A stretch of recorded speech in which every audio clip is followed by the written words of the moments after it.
Good morning. Our next topic is carrier of current in the material. As we know, in any type of material, say in a conductor, the charge carrier flow in a particular direction. Then due to this flow of charge in a definite direction, the current will be flow in the circuit. We can differentiate the material in three different forms, that is solid, liquid and gas. First we will discuss the flow of charge in solids. In solid we will take first the case of metals. As we know, in metals the majority charge carriers are electrons.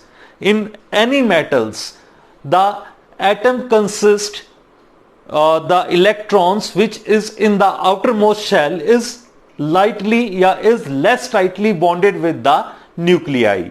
कि किसी भी metal के अंदर कोई atom जो होता है, in that case जो आउटरमोस्ट शेल में उसके इलेक्ट्रॉन होगा वो अपने न्यूक्लियस के साथ लेस टाइटली बॉन्डेड होता है और एक तरह से वो रैंडमली कहीं भी मूव कर सकता है उस पर्टिकुलर मेटालिक शीट के अंदर. तो that is taken as the free charge carrier. So in metal we will take the electron as the free charge carrier or current carrier.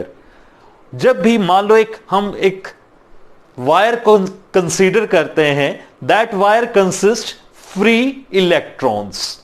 It is not actually free. It is bonded to the atom, but due to the less force between the nucleus and the outermost electron, it is free to move anywhere in the wire.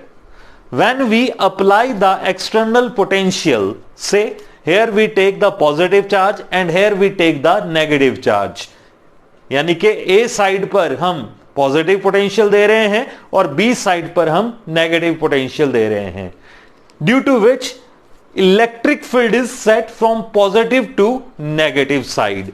Here electric field will be set. As we know, negative charge is at low potential and positive charge is at high potential. So when electric field set, this exert the force on this electron. You have studied electric field intensity is equal to force per unit test charge. तो यहां से जो force की value आएगी that is Q into E. तो electric field जो है इस इलेक्ट्रॉन पर minus Q into E force exert करेगी, due to which it will move from low potential to high potential and the current will flow from positive terminal of battery to negative terminal of battery. This is the current in the metal. In अब another type of solid is semiconductors, which you will read in the next units. जो semiconductors होते हैं, they act as an both insulator as well as conductors. At 0 Kelvin they act as an insulator and as we increase the temperature they will act as an conductor. कि जैसे ही हम temperature को increase करते हैं तो some of covalent bond are broken, due to which electron and hole pair is generated. So we can divide the semiconductors in two forms, N-type semiconductors and P-type semiconductors. N-type means negative type semiconductors. तो N-type से हमें यह clear होता है कि जो majority charge carrier हैं, these are electrons. कि इलेक्ट्रॉन्स जो हैं एन टाइप सेमीकंडक्टर्स में वो मूव करेंगे और उनके मूव होने के कारण जो करंट है that will be set. Another type is P type semiconductors. These are the semiconductors in which the majority charge carriers are hole. अब ये जो होल है आपके लिए एक नई टर्म है, इसको फिलहाल आप इस तरह से याद रख लो कि जब भी इलेक्ट्रॉन अपनी जगह से हटता है तो वहां पर एक वैकेंसी क्रिएट हो जाती है, खाली जगह क्रिएट हो जाती है. जैसे मान लो यहां पर कोई इलेक्ट्रॉन है, अगर मैं इसको यहां से रिमूव करता हूं तो यहां पर एक खाली जगह दैट इज वैकेंसी क्रिएट होगी और इस वैकेंसी के ऊपर पॉजिटिव चार्ज क्रिएट होता है, दैट इज प्लस E. तो this plus E is called hole and hole cannot move from one place to another place. इसमें क्या होगा कि यहां पीछे से इलेक्ट्रॉन आएगा, यहां पर इसको ऑक्युपाई करेगा और होल हमें शिफ्ट होता हुआ अपीयर होगा इस साइड. तो सिंपल वर्ड में फिलहाल आप इतना समझ लो कि पी टाइप सेमीकंडक्टर्स जो होते हैं उनमें जो करंट है that will be flow from due to the movement of holes. Next है इन लिक्विड्स. जो second type of material we can consider that is liquids. Liquid के अंदर जो करंट फ्लो होगा that is due to the positive ions and negative ions. Say we can take the solution of copper sulphate. when we take the electrolyte like copper sulfate, the Cu2 positive ion यानी कि copper पे positive charge आ जाएगा और sulphate that is SO4 2 negative, it will have the negative charge. तो we have copper ion as well as sulphate ions. और in case of gases के अंदर जो चार्ज कैरियर होंगे these are positive ions, negative ions and electrons. This is all in the charge carrier. Our next topic is drift velocity, that is mechanism of current flow in a conductor. कि किसी भी conductor के अंदर current किस तरह से flow होता है. We will consider it in the stepwise directions. तो फर्स्ट स्टेप में हम क्या कंसीडर करेंगे कि मान लो कि हमारे पास कोई मेटालिक कंडक्टर है. तो हमें पता है कि किसी भी मेटालिक कंडक्टर के अंदर जो चार्ज कैरियर्स होते हैं these are electrons, these are called free electrons. मान लो कि कोई हमने एक मेटालिक शीट कंसीडर कर ली और इस मेटालिक शीट के अंदर मैं एक एटम कंसिस्ट या एक एटम को सपोज कर रहा हूं. से this will represent the atom and between here we will take the nucleus and around the nucleus electron will revolve. जो इलेक्ट्रॉन आउटर मोस्ट शेल में होगा that is less tightly bonded with the shell या that is less tightly bonded with the nucleus. तो वो कहीं भी इस metal surface के अंदर कहीं भी मूव करने के लिए फ्री होगा, but it will remain attached with the nucleus. ये न्यूक्लियस के साथ तो बॉन्ड रहेगा बट मेटल के अंदर वो कहीं भी आगे जाने के लिए फ्री होगा. तो this electron is treated as the free electron. तो we can write it as in any conductors या in any metal there are large number of free electrons. That is approximately equal 10 raised to power 28 per cubic meter. यानी कि पर cubic metre volume के अंदर हमारे पास 10 raised to power 28 electrons exist करते हैं approximately.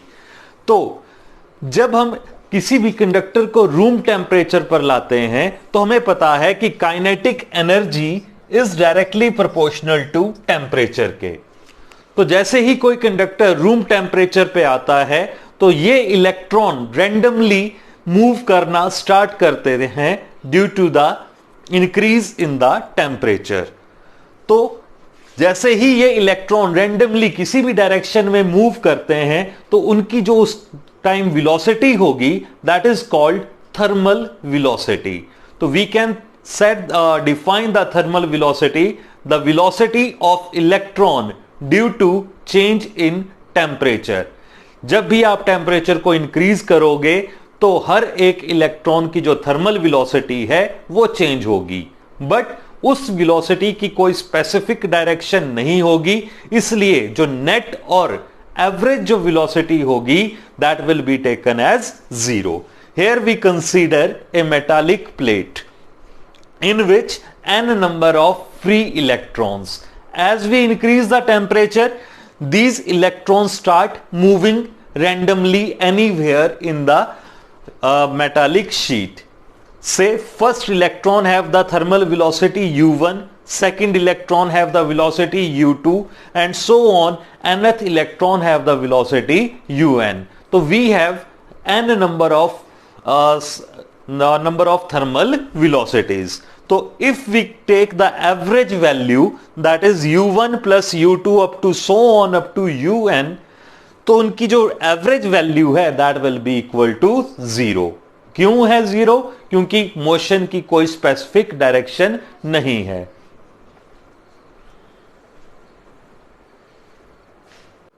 When we apply some external field to this conductor, these electron experience the force minus QE. That is, अगर electric field forward direction में लग रही है तो इलेक्ट्रॉन्स जो हैं they will move from negative potential to positive potential. Then इसमें हम ये लिख सकते हैं कि when we apply external electric field, तो हर एक इलेक्ट्रॉन पर कितनी फोर्स लगेगी? Then each electron experience the force F is equal to minus E into में capital E. That is E charge on electron and E is electric field. तो इस कारण से जैसे ही ये इलेक्ट्रिक फील्ड यहां पर अप्लाई करेंगे तो इलेक्ट्रॉन के अंदर एक्सेलरेशन प्रोड्यूस होगी. तो acceleration produce in electron, the acceleration produce in a electron F is equal to ma according to the Newton second law of motion, और A is equal to F upon में m, और F की जो value है that is minus E into में electric field divided by mass of electron. This is the acceleration produce in the electron. But ये जो acceleration है ये थोड़े टाइम के लिए रहती है कि जैसे ही इलेक्ट्रॉन स्पीड अप होगा यानी कि एक्सेलरेट करेगा, यहां से ये इसकी स्पीड इंक्रीज होगी, ये या तो अगले इलेक्ट्रॉन के साथ कोलिजन करेगा या किसी भी जो मेटल का जो पॉजिटिव आयन है उसके साथ कोलिजन करेगा, और वहां पर उसकी एक्सेलरेशन जो है वो डाई हो जाएगी यानी कि खत्म हो जाएगी. तो इसलिए यहां पर जो मोशन एक्सेलरेशन रहेगा वो बिटवीन टू कोलिजन रहेगा कि मान लो इलेक्ट्रॉन ने एक कोलिजन करा, फिर उसके बाद वो इलेक्ट्रिक फील्ड के कारण एक्सेलरेट करना स्टार्ट करता है यानी कि उसकी स्पीड इंक्रीज होती है. जैसे ही उसकी स्पीड इंक्रीज होगी या तो वो मेटल के पॉजिटिव आयन के साथ कोलिजन करेगा या तो वो दूसरे इलेक्ट्रॉन के साथ कोलिजन करेगा. तो इस कारण से जो एक्सेलरेशन है दैट विल डाई. फिर उसके बाद दोबारा से वो एक्सेलरेट होगा, दोबारा कोलिजन होगा, और इस तरह से जो मोशन रहेगा that is almost constant.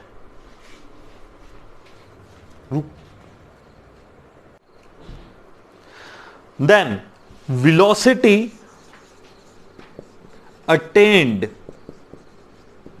by the electron between two successive collision,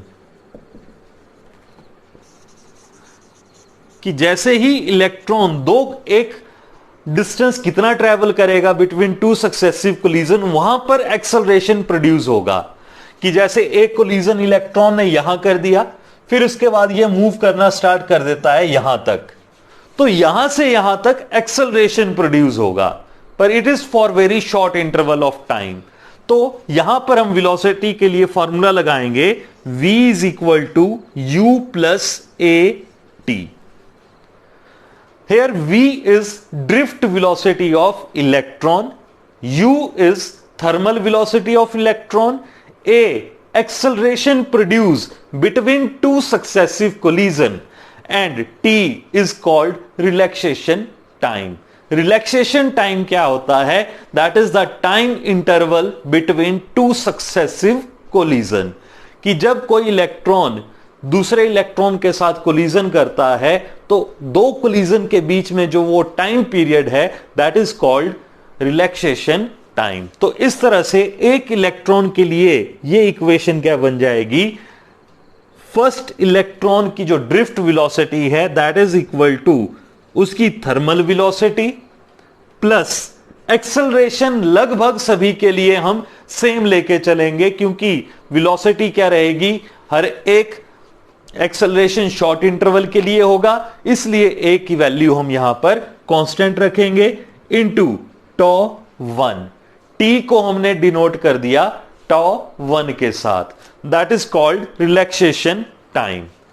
for second electron V2 is equal to U2 plus a τ2।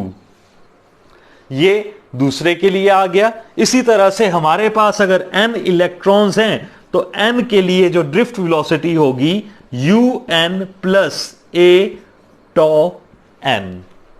तो अगर हमने average velocity, average drift velocity calculate करनी है तो we can calculate it as v drift velocity, that is average value of the velocity of electron, that is U1 plus a τ1 plus U2 plus a τ2 plus so on plus U3 plus a τn कर दो UN ए τn divided by n।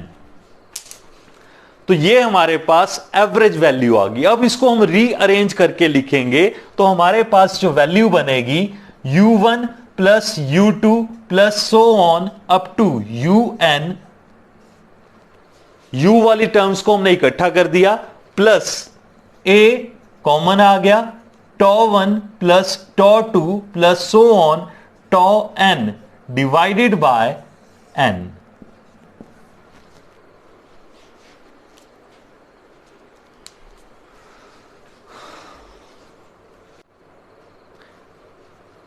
Now next is, अब ये हमारे पास आ गई thermal velocity of, average thermal velocity of electron, और उसकी वैल्यू हमने कैलकुलेट करी थी 0।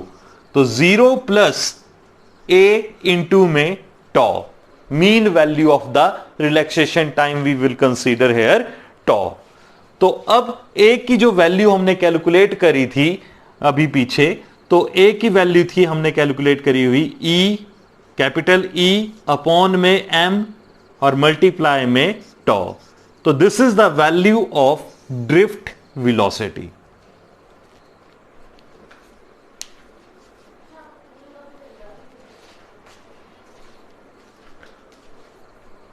Now our next topic is relation between current and the drift velocity। मान लो कि हम एक कंडक्टर सपोज करते हैं, say this is any conductor, say L be the length of this conductor. इस कंडक्टर की जो लेंथ है that is considered as L, and जो इसका क्रॉस सेक्शनल एरिया है that is considered as A। मान लो इस कंडक्टर को हम एक बैटरी के साथ कनेक्ट कर देते हैं, positive potential and negative potential. तो we have to calculate over here the relation between current and the drift velocity. Say electron will move from low potential to high potential with velocity Vd। यहां पर Vd जो है that will represent the drift velocity। तो current कितना flow होगा t time के अंदर, I is equal to Q upon में t के। अब Q हमें नहीं पता है कि Q की वैल्यू क्या है, but we can calculate the number of electrons।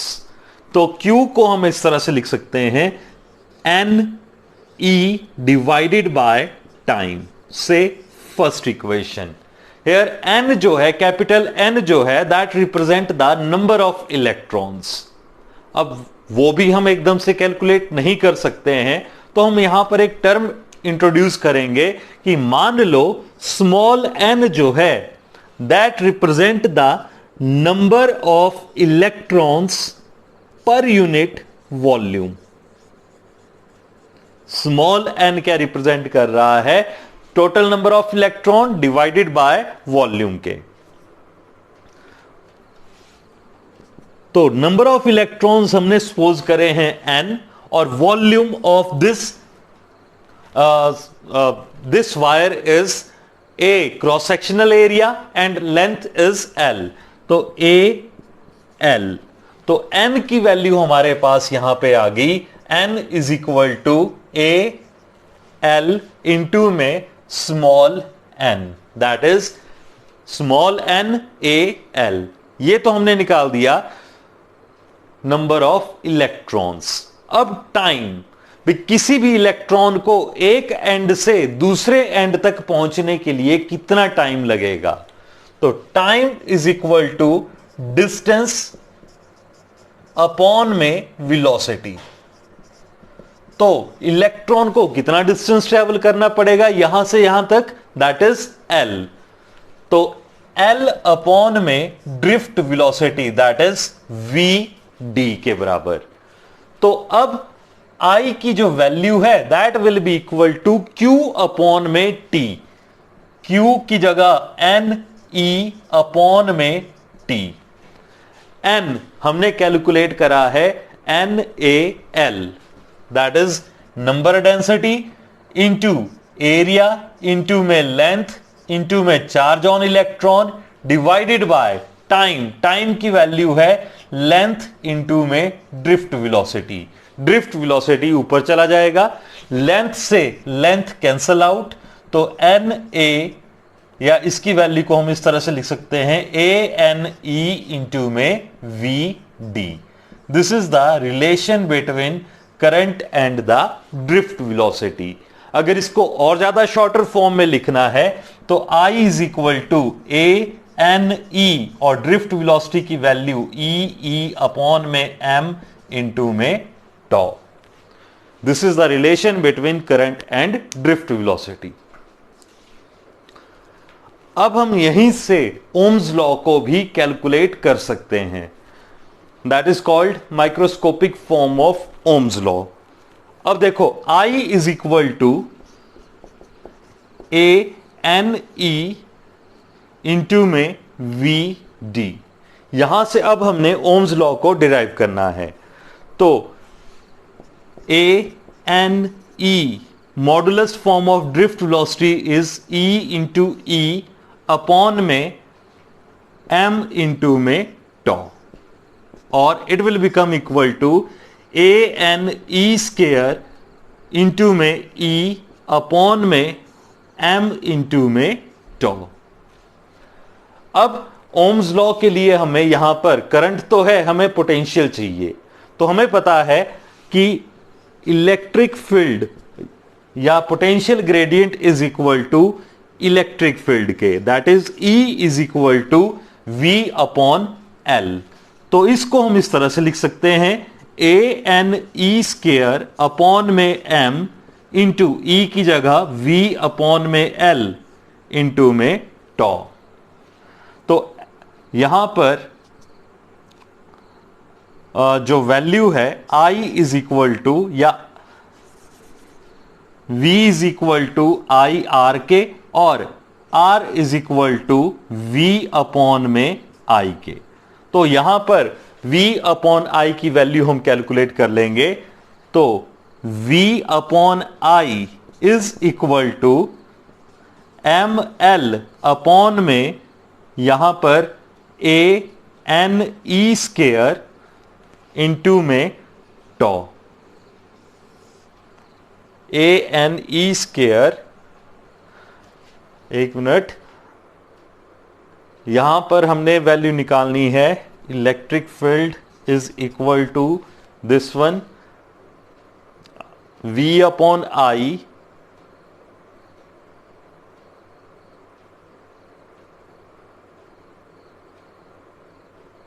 Okay, यहां पर I आ जाएगा, तो I is equal to V upon I is equal to M L upon में ANE स्क्वायर इंटू में टॉ, ये टॉ नीचे ही आएगा, that is equal to R के।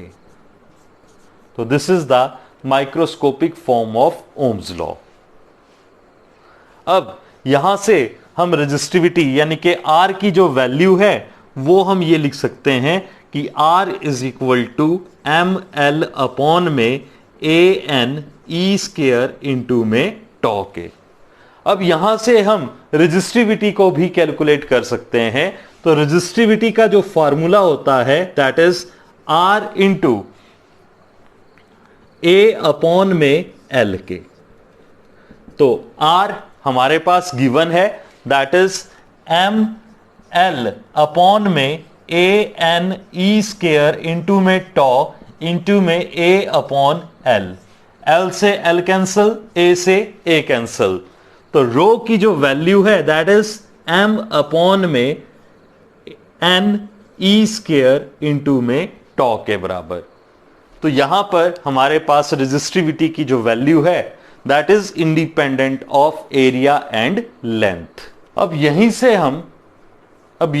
हम वैल्यू निकाल सकते हैं, relation between J that is current density, that is conductivity and electric field के बीच का रिलेशन। तो हमें पता है I is equal to ANE into में VD, that is drift velocity. तो I upon A is current density और it is equal to NE into में VD।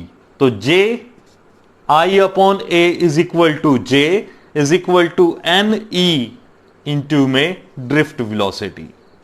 ड्रिफ्ट वेलोसिटी की वैल्यू पुट कर दो, दैट इज E अपॉन में M into में tau. यहां पर माइनस E आएगा, यहां पर minus E that is charge on electron is minus E, और यहां पर भी माइनस E आएगा, तो ये प्लस हो जाएगा, तो मैं यहां पर माइनस साइन नहीं ले रहा हूं। तो यहां पर ये वैल्यू हमारे पास बन जाएगी NE स्क्वायर अपॉन में M इंटू E इंटू में टॉ। तो NE स्क्वायर टॉ अपॉन में M into E, that is equal to 1 upon में resistivity, that is J is equal to E upon में rho. 1 upon resistivity is equal to conductivity के, that is sigma E। This is the required relation.